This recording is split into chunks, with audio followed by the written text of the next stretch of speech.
Hello friends, welcome to my channel and thanks for watching this video. Friends, in this video we're going to discuss about SBEV stock or Splash Beverage Group Inc.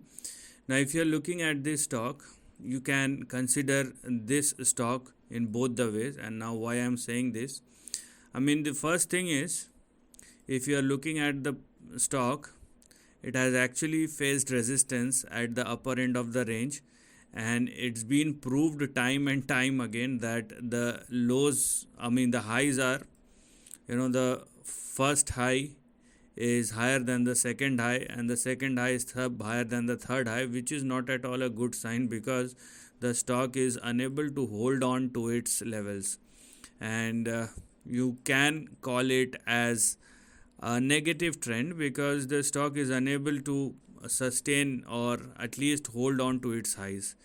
Now, on the contrary, what we have on the downside is the support level, and the range in between 0.64 and 0.76 is actually working as a very good support because it does not matter whether it able to sustain at the highest end of the range or not, but it is holding at, or the stock is respecting its support level, which is in between 0.64, which is your stop loss, and 0.76, which is your support. Now going forward, it is you who will decide whether it is a positive thing for you or a negative thing for you.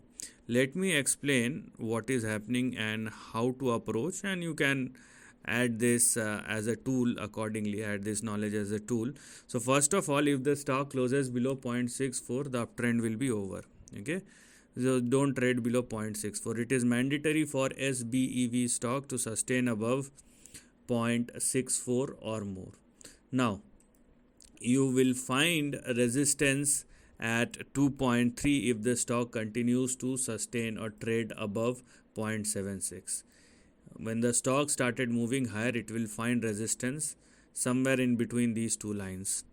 The big price action will only start once the stock breaks out and start trading above this line, and that's where we can say the opportunity lies, because it will be a start of a fresh or a new trend beyond 2.26, and once that happen, the stock may re-emerge, and the levels which we are going to look at in the upcoming years will start with 5, then we have 9, then we have 15, and it may swing back to the highs of 2019, which is $26.